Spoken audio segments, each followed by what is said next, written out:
Perhaps you have heard all too much about the Strait of Hormuz as a name tied to crimson headlines in the press recently.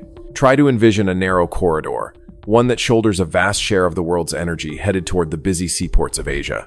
Here, the presence of steel fleets alongside surveillance radar systems from corporations like Raytheon seemingly turns the water's surface into a chessboard of meticulous calculations. With the dense appearance of unmanned aerial vehicles and types of coastal cruise missiles, every maritime journey passing through here perhaps brings a sense of being exposed to countless risks. It appears that just a stray signal or a minor confrontation would be enough to send energy markets and political stability far beyond the control of the Gulf. Is Hormuz truly an irreplaceable energy lifeline for the Dubai dream? Or does it seem to be silently turning into a time bomb that only needs one small miscalculation from those at the helm to trigger a transcontinental financial earthquake? Do not take your eyes off the screen, because what you are about to see will perhaps completely change the way you perceive the stability of the modern world. Looking at the map, you will see the chokehold geography of the Hormuz Strip is arranged quite strangely. A narrow strip of water sits sandwiched between the jagged mountain ranges of one Gulf nation and the sloping coastline of a countervailing neighbor to the north.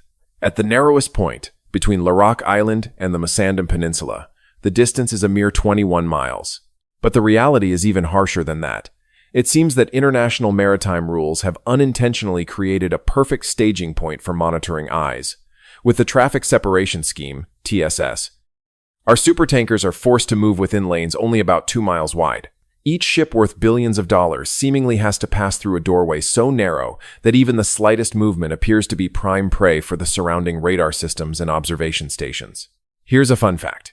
Every day, approximately 20 to 21 million barrels of oil are trudging through this snorkel. That figure is equivalent to more than 20% of the entire planet's energy consumption. Nearly 20% of the world's liquefied natural gas, LNG, is also gambling its fate on this route. Interestingly, more than 80% of this oil seemingly flows toward the Eastern powers. It appears that the national security of major economic rivals in Asia lies squarely in the hands of whoever can control this narrow gap, a geopolitical arrangement that seemingly contains a multitude of paradoxes. People often speak of oil pipelines as a miracle to bypass this strait. But the reality appears to be much more grim. The existing pipelines of certain Gulf ally nations can only shoulder a very small fraction compared to the massive throughput of Hormuz. Transporting oil through these pipelines seemingly is not only more expensive, but also fraught with technical risks. Furthermore, countries like Kuwait or Iraq perhaps have no other exit besides praying for the strait to always remain clear. And do not forget, you cannot channel food or industrial equipment through oil pipes. Every essential for the survival of the lavish Gulf cities seemingly must still be entrusted to the container ships passing through this bottleneck. It appears that building alternative options is more an effort of reassurance than actual capability. Financial analysts this past March issued a haunting forecast, perhaps just a minor disruption lasting a mere 72 hours, and world oil prices would likely skyrocket by 20% to 30% instantaneously. That is not just a story of distant markets. It could be the reason your monthly bills spike irrationally. Congestion here seemingly does not stop at energy. It appears to be a fuse for a domino effect, paralyzing the supply chain of components and goods from east to west. Perhaps we are living in an era where global prosperity appears more fragile than ever, and its fate seemingly lies in the hands of powers who are silently watching each other through binoculars at this narrow strip of water. If you ever have the chance to sit in an Emirates business class lounge, sipping a Starbucks coffee and looking out over the glittering skyscrapers of Dubai, you might see it as the perfect symbol of limitless prosperity. However, there is a truth that the wealthy elite here seem very reluctant to mention. All that glamour appears to be sitting squarely in the crosshairs of the guns at the Strait of Hormuz. Imagine the port of Jebel Ali, a man-made wonder, standing alongside the likes of Rotterdam and Singapore. This is not just a harbor. It seemingly serves as the heart of a massive logistics network connecting over 150 cities. The Ford trucks, or Apple components that we constantly see moving through here, all must pass through a single route. Geographic reality appears quite harsh. Jebel Ali lies deep behind the Hormuz chokehold. This means every ultra-large container ship wanting to dock must squeeze through the narrowest point of the strait, where surveillance activities from opposing forces seemingly take place 24/7. With capacity projected to hit 20 million TEUs by 2026, any delay at the strait appears sufficient to create an immediate suffocation effect. Perhaps confidence in a stable global supply chain is being tested more than ever at this very strip of water. We often think the UAE grew rich thanks to oil, and that is true. Oil and gas seemingly still contribute up to 30% of the federal GDP. Although they have attempted to build pipelines to the outer seas, the majority of refined products appear to still prioritize the Hormuz route due to cost advantages. Maintaining supply contracts while maritime risk insurance premiums are sky-high seems to be a daunting puzzle for energy executives. But there is an even more vital weakness: food security. Did you know the UAE imports up to 90% of its food needs? And guess what? The majority of that seemingly arrives by sea through that very same precarious strait. If the ship flow is disrupted, the food reserves of these lavish metropolises would likely face extreme pressure. At that point, the price of a loaf of bread at high-end supermarkets would likely not be a number residents here want to see. Dubai has an ambitious vision, the D33 plan, to double the size of its economy. However, mega real estate projects and high-tech data centers appear highly sensitive to foreign capital. The presence of military activities and strict surveillance in the nearby strait seems to be creating a sort of psychological tax on international investors. Even the elite tourism industry is no exception. The image of a peaceful Dubai is the most precious asset for airlines. Yet, it appears that just one piece of negative security information in the Gulf is enough to make even the wealthiest guests reconsider their vacations. Market confidence seems to be becoming strangely fragile under the shadow of geopolitics. In the first quarter of 2026, insurance costs for cargo ships passing through this area have seemingly plummeted into a spike. And of course, those incurred costs appear to be quietly passed directly onto consumer bills and corporate profits. Perhaps it is this very risk tax that is eroding the city's competitiveness from within. While the towers continue to reach ever higher into the sky, beneath the water, invisible risks appear to be waiting to pull everything back down to earth. At Hormuz, there seems to be no such thing as privacy. The presence of Western fleets to maintain freedom of navigation operations, FONOPS, appears to be creating a suffocating atmosphere rather than peace. With the dense intertwining of military satellites and high-altitude reconnaissance aircraft, every movement of an oil tanker or a small motorboat appears to be under the microscope of command centers. In just the first quarter of 2026, close-quarters encounters between regional patrol boats and commercial vessels have seemingly become business as usual. Live-fire drills right next to international shipping lanes appear to be an unfriendly reminder of who the real landlord is, and who seemingly is just an anxious visitor. This is the part that appears to be giving analysts at the Pentagon a headache. Swarm tactics, the use of dozens of fast-attack craft equipped with rapid-strike missiles, seem to be becoming a perplexing problem. Our sophisticated defense systems, originally designed to counter large and prestigious targets, would likely be overwhelmed by such a cheap yet aggressive crowd. And do you know what is even worse? Suicide drones with a cost equivalent to an old Toyota seemingly have the capability to disable the superstructure of a very large crude carrier, VLCC, worth hundreds of millions of dollars. Combined with coastal mobile cruise missile systems turning the entire strait into an informal no-go zone, and smart naval mines capable of identifying ship acoustic signatures, Hormuz appears to be becoming a high-tech minefield that no insurance company wants to hear the name of. As tensions escalate, the courage of major shipping lines like Maersk or MSC seemingly has its limits. Suspending routes through the Gulf and accepting the detour around the Cape of Good Hope in South Africa appears to be an expensive backup plan, but it seems to be the only choice to preserve assets. Can you imagine how shipping costs will rise when a ship has to sail thousands of extra miles? War risk insurance premiums at Lloyd's of London in 2026 have seemingly ceased to be based on standard technical data. It appears insurance companies are pricing based on the political temperature of the Gulf. Each ship passing through Hormuz at this time seemingly has to shoulder a massive additional fee, a fear tax that will likely, in the end, be paid by consumers at Shell or Chevron gas stations. If you think that troubles in a distant strait halfway around the world have nothing to do with your retirement account, perhaps you should look at how the Asian giants are holding their breath, watching every ripple at Hormuz. It seems the economic fate of the entire East is being placed on the scales at this narrow strip of water, and its consequences appear unlikely to spare any of us. Despite what we often hear about self-sufficiency, it seems the global economy still operates according to an old formula.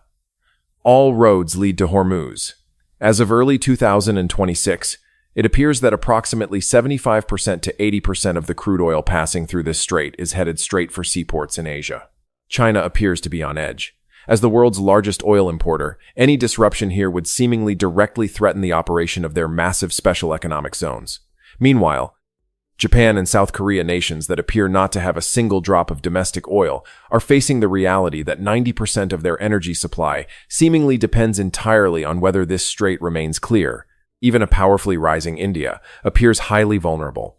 It seems New Delhi's long-term growth plans will soon be derailed if the Gulf continues to churn. Brent crude oil exceeding the $120 barrel mark no longer appears to be a distant forecast, but an imminent danger. Can you imagine what happens next? Oil seemingly serves as the input for everything from plastics and fertilizers to the shipping costs of FedEx.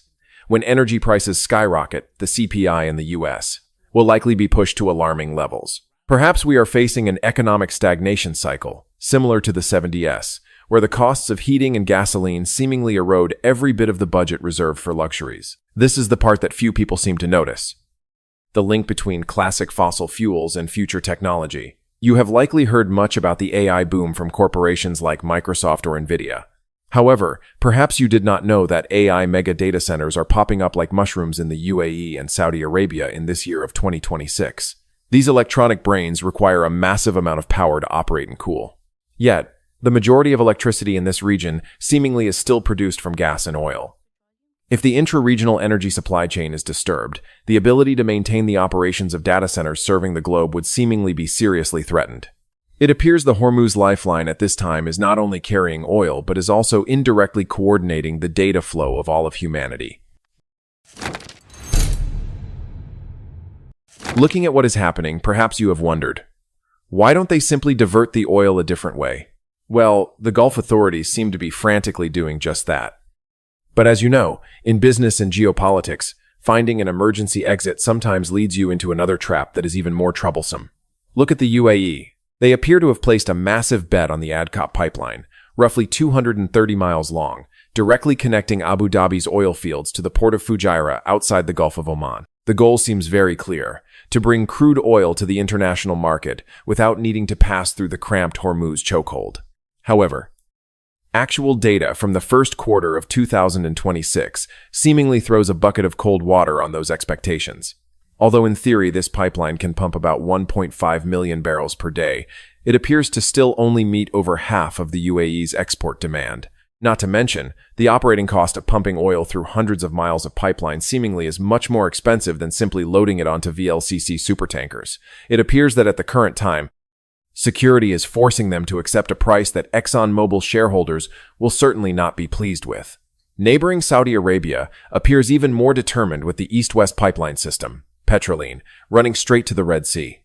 In 2026, they seem to be exerting every effort to raise capacity toward the 7 million barrel per day threshold to cope with risks in the Gulf. However, when trying to flee from Hormuz, they seemingly are pushing themselves into another bottleneck just as dangerous: the Bab el-Mandeb Strait. With insecurity in the Red Sea seemingly escalating, the value of this escape route appears to be significantly diminishing. It seems their bypass effort is like trying to avoid a traffic jam on the highway, only to end up stuck in a narrow alley full of uncertainties. The port of Fujairah has seemingly become one of the hottest names on the energy map of 2026. Located outside the strait and looking directly out at the Indian Ocean, this place appears to be the greatest hope to become a backdoor for the region. Nevertheless, it seems the infrastructure here still faces technical bottlenecks. Although storage reserves are popping up like mushrooms, the capacity to receive and offload batches of supertankers seemingly still cannot compare to the massive scale of the Jebel Ali port located deep inside. Fujairah appears to be like an emergency exit in a building. It can help when an incident occurs, but to operate the entire daily bustle of that building seems impossible. You see, the total capacity of all alternative pipelines in the Middle East appears to only account for about 40% of the actual oil passing through Hormuz each day. What does that mean? Perhaps more than 12 million barrels of oil per day from countries like Kuwait, Iraq, or Qatar seemingly have no other way out but to leave their fate to the strait. And if you are interested in clean energy, the news appears even worse. To date, there seemingly is not a single liquefied natural gas, LNG, pipeline system of sufficient scale to replace the specialized fleets. It appears that no matter how much humanity exerts itself, The prosperity of the region and the stability of the global energy market seemingly remain imprisoned by 21 miles of water at Hormuz. Yet, did you know that this place was once considered a paradise on Earth? Keep watching to discover more about the beauty of this gem. Imagine an island with over 70 colors of earth, where blood-red beaches contrast with turquoise waters. Hormuz Island appears to be a dream for any photographer. However, it seems that this beauty is now merely a cover for a much more pragmatic purpose. Glistening saltstone valleys and surreal natural caves appear to be becoming ideal hiding spots for mobile missile launchers. There is a rather uncomfortable truth that the high points with the most beautiful views where you could stand and take in a panoramic view of the strait seem to have now been occupied by long-range surveillance radar station. It appears this beautiful island has been turned into an unsinkable aircraft carrier, where nature and military architecture are engaged in a dangerous forced marriage. On the opposite side, the Musandam Peninsula, with its fjords carving deep into the mainland, appears to be another masterpiece of creation. The deep blue water nestled between majestic gray limestone cliffs easily brings to mind the fjords of northern Europe. This appears to be the most expensive ship-watching location in the world, where you can see giant supertankers passing through the narrowest stretch of the strait. However, in 2026, traditional dhow boat tours seem no longer as romantic as they once were. There is always the silent presence of light-armed patrol boats gliding alongside tourists. Even beneath the beautiful coral reefs, where it should belong only to divers and tropical fish, there appear to be acoustic sensors installed to track submarines. It seems that even the tranquility beneath the ocean is being radically militarized. Allow us to ask you this. Are you willing to pay thousands of dollars to vacation in a place where fighter jets could appear in the sky at any moment? The tourism industry here appears to be suffering from a heavy psychological tax. The image of luxury yachts anchored next to gray armored warships seems to create a sense of insecurity that no marketing campaign can erase. Even global geoparks, such as the one on Kesham Island, appear to be losing steam. Frequent live-fire drills seem to be causing silent tremors, damaging fragile geological structures that took millions of years to form. It appears that in this power game, conservation values always seem to be the things relegated to the bottom of the list. Ultimately, perhaps the true victim is the closed marine ecosystem of the Gulf. High-power radar systems and continuous sonar waves appear to be disrupting the migratory patterns of whales and dolphins. You know, the ocean seems no longer a safe haven when the noise of military machinery is everywhere. Just a small collision leading to a fuel leak from a logistics ship would likely turn this entire area into an irreparable environmental disaster. It is ironic that one of the most dangerous stretches of water on the planet depends on the wisdom of a kingdom that is inherently very private. It appears that Oman's no enemies doctrine is the only thing currently preventing a global catastrophe.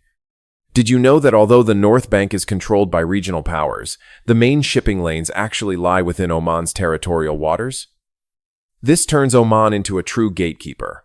From radar control stations on the limestone peaks of the Musandam Peninsula, Omani officers appear to be playing the role of air traffic controllers for billion-dollar supertankers. It seems their presence is the only barrier helping to prevent technical collisions or disastrous misunderstandings between Western warships and regional patrol forces. Of course, diplomacy alone is not enough. It appears Western powers understand very well that a soft word goes further if you bring a big stick. In 2026, freedom of navigation operations seem to be carried out with an unprecedented density and frequency. From multinational task forces like CTF 150 to the presence of modern unmanned underwater vehicles, all are creating a deterrent shield right at the gateway of Hormuz. It appears that protecting the right of innocent passage under international UNCLOS law is not just a legal matter, but a costly military effort to ensure that gas at service stations does not overinflate by tomorrow morning. But you know, what we see in the headlines is usually just the tip of the iceberg. It appears that in Muscat, back-channel negotiations are still taking place non-stop. It seems all parties understand that a total closure scenario for Hormuz would be a lose-lose gamble. Underground rules of engagement appear to have been established to avoid deadly mistakes. Even the International Maritime Organization appears to be strictly tightening safety regulations so that insurance firms like AIG can continue to price risk without collapsing the global financial system. It appears diplomacy at this time is not just the art of words, but also the art of keeping prosperity from shattering due to a moment of impulse. Have you noticed that the more protection forces appear, the risk of an accidental collision seems to rise even higher? The erosion of trust between parties appears to be turning diplomatic agreements as fragile as scrap paper. Oman's diplomacy appears to be acting only as a temporary painkiller for a chronic disease. Perhaps, in a world where uncertainty has become the new standard, this coordinating effort appears to be all we have to maintain a fragile state of equilibrium. Looking back at the entire picture of Hormuz in 2026, perhaps we are witnessing one of the greatest paradoxes of the modern era. A narrow strip of water just over 20 miles wide seemingly serves as both a launch pad for the peak luxury of the towers in Dubai and simultaneously a fault line that could send stock indices on Wall Street reeling overnight. In a world where uncertainty has become the new normal, protecting the strait with armored military hardware appears to be merely a costly, stopgap solution.